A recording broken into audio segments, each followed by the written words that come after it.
Everyone, Assalamualaikum warahmatullahi wabarakatuh. Perkenalkan di sini nama saya Nida Kamila Husna dengan NPM 130123061. Di sini saya bersama rekan saya yang bernama Siti Sabila Rosyida dengan NPM 130123040. Di sini kami berdua akan menjelaskan mengenai contoh pembelajaran pada usia remaja akhir mengenai fikih tentang bab pernikahan.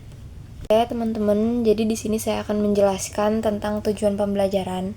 Yang pertama ada memahami konsep pernikahan dalam Islam sesuai dengan syariat.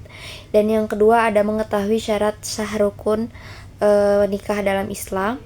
Yang ketiga ada memahami rukun nikah, baik wajib, sunnah, makruh, atau haram sesuai dengan situasi. Dan yang selanjutnya ada menjelaskan kesiapan mental, emosional, finansial dalam pernikahan di usia remaja akhir. Teman-teman, mungkin saya akan langsung lanjutkan saja kepada materi pernikahan. Mungkin setelah saya menjelaskan, kita bisa berdiskusi bersama untuk membahas apa-apa yang ingin ditanyakan atau apa-apa yang ingin dipelajari lebih lanjut tentang pernikahan ini. Oke, di sini saya akan menjelaskan mengenai nikah menurut bahasa dan istilah. Di sini pernikahan menurut bahasa berasal dari kata bahasa Arab ya, teman-teman, yang bernama al-jam'u. Al-jam'u ini yang berarti berkumpul atau bertemu.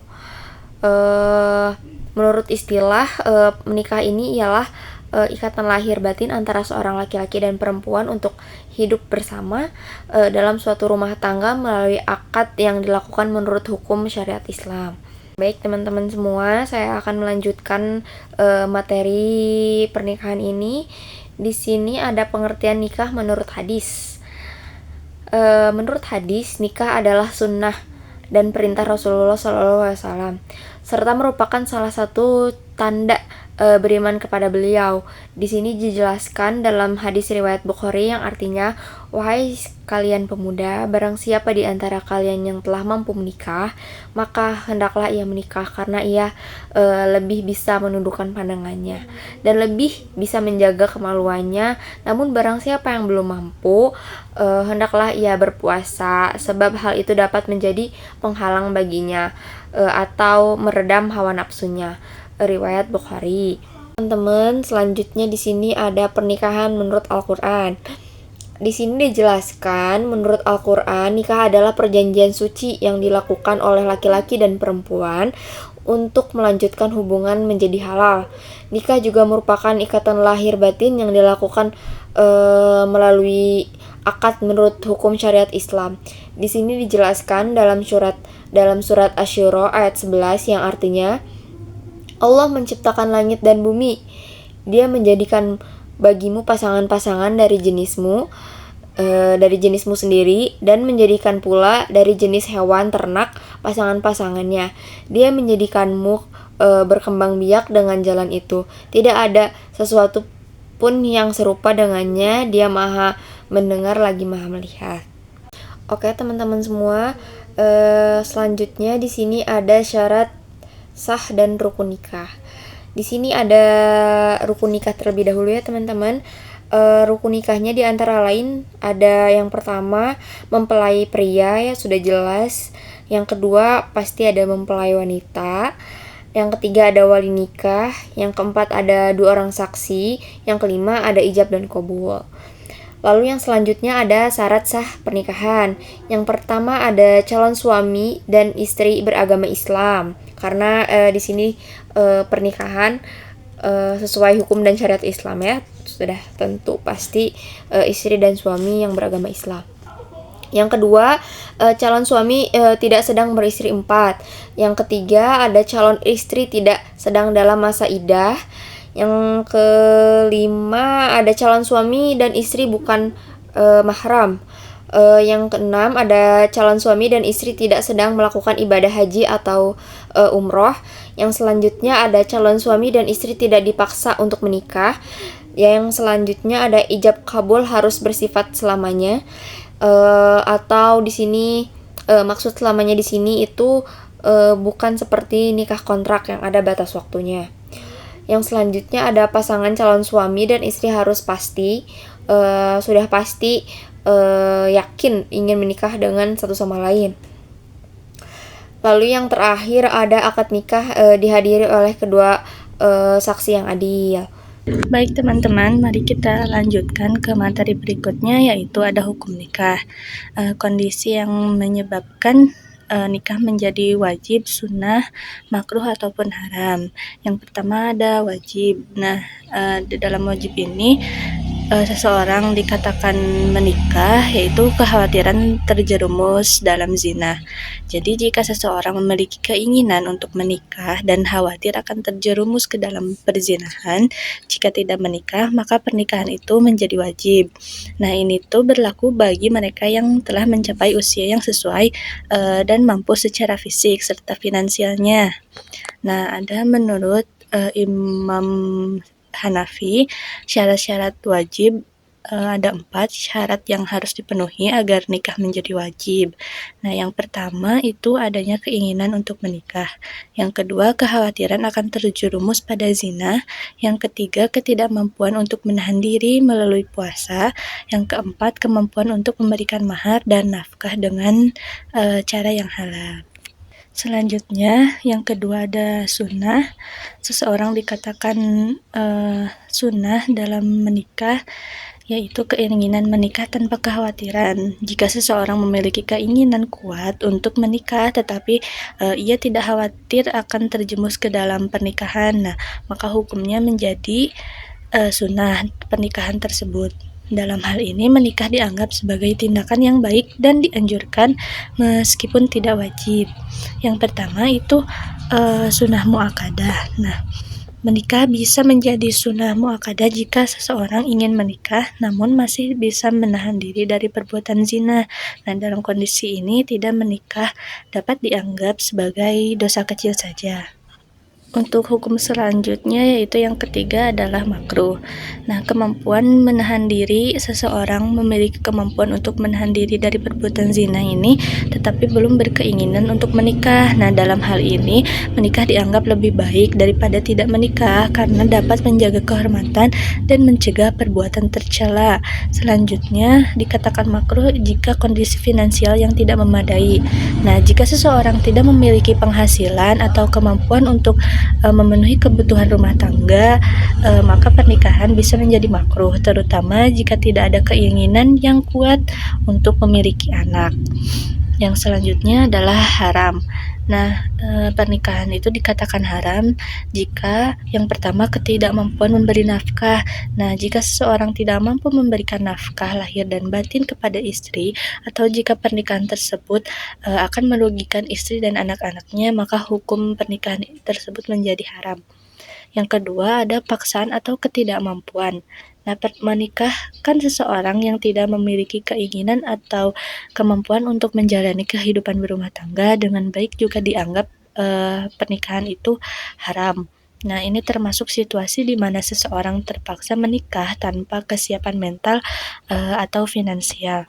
Lanjutkan saja yang selanjutnya ada kesiapan dalam pernikahan, ditinjau dari beberapa aspek. Yang pertama ada aspek psikologis.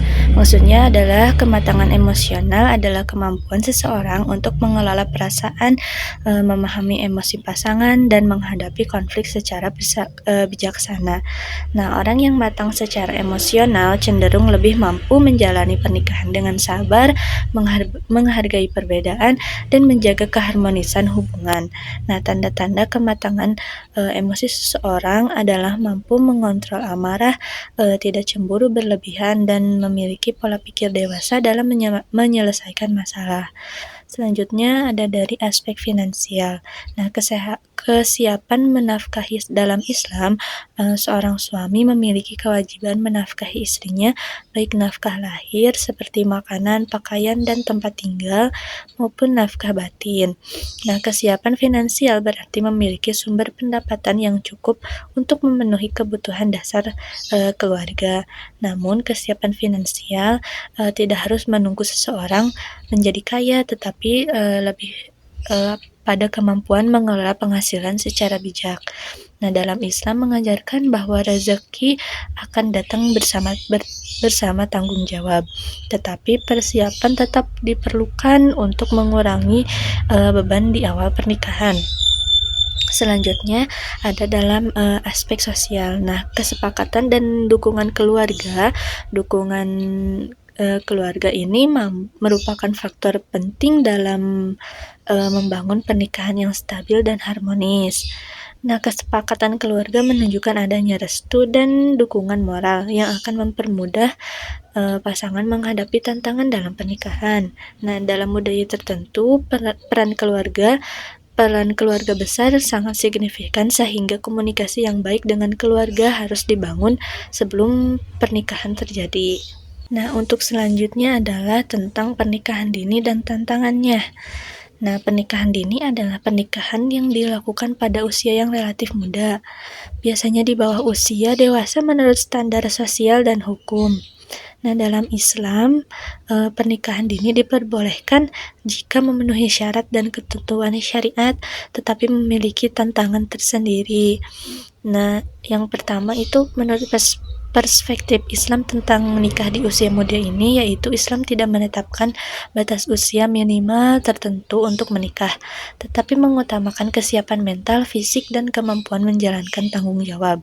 Nah, dijelaskan juga dalam hadis riwayat Bukhari dan Muslim, Rasulullah Shallallahu Alaihi Wasallam bersabda, "Wahai para pemuda, barang siapa di antara kalian yang sudah mampu menikah, maka menikahlah, karena menikah itu lebih dapat menundukkan pandangan dan lebih menjaga kemaluan."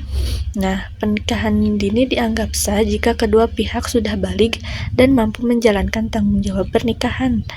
Nah, namun dalam Islam juga mengingatkan untuk mempertimbangkan kemaslahatan, bukan hanya mematuhi syarat formal saja. Yang kedua, tantangan pernikahan dini. Nah, ini ada dalam beberapa aspek juga. Yang pertama adalah kesiapan psikologis. Nah, pasangan muda seringkali belum cukup matang secara emosional untuk menghadapi konflik, tekanan hidup, atau tanggung jawab rumah tangga. Nah, hal ini dapat memicu ketegangan dalam hubungan pernikahan tersebut. Yang kedua, kesiapan finansial. Pasangan yang menikah dini mungkin belum memiliki stabilitas finansial, sehingga berpotensi menghadapi kesulitan ekonomi di awal pernikahan. Nah, untuk selanjutnya, tantangan pendidikan dan karir. Menikah di usia muda seringkali mengganggu kelanjutan pendidikan atau peluang karir, terutama bagi perempuan di beberapa masyarakat. Untuk selanjutnya ada tekanan sosial. Nah, pasangan muda mungkin menghadapi stigma sosial jika mereka dianggap belum siap secara mental atau finansial untuk menikah. Nah, selanjutnya itu ada solusi Islam terhadap tantangan pernikahan dini. Islam menekankan pentingnya pendidikan pranikah untuk mempersiapkan pasangan menghadapi kehidupan rumah tangga. Dukungan dari keluarga dan masyarakat juga diperlukan agar pasangan muda tidak merasa terbebani dengan tantangan yang dihadapinya. Jika belum siap menikah, Islam menganjurkan untuk memperbanyak puasa sebagai cara untuk menahan syahwat, sebagaimana sabda Rasulullah Shallallahu Alaihi Wasallam. Dan barang siapa belum mampu menikah, maka hendaknya ia berpuasa, karena puasa itu akan menjadi benteng baginya. Hadis riwayat Bukhari dan Muslim. Baik, untuk materi pembelajaran sudah selesai. Selanjutnya dilanjutkan dengan sesi tanya jawab dan diskusi. Jika ingin ada yang bertanya tentang materi yang belum dipahami, boleh ditanyakan terlebih dahulu. Nah, setelah itu kita akan dibagi dalam beberapa kelompok untuk menyelesaikan berbagai permasalahan dalam suatu pernikahan. Seperti itu, nanti akan dibagi dalam beberapa kelompok. Baik, teman-teman sekalian, untuk pembelajaran hari ini sudah selesai. Kita berjumpa lagi di minggu depan dengan bab yang berbeda. Wassalamualaikum warahmatullahi wabarakatuh.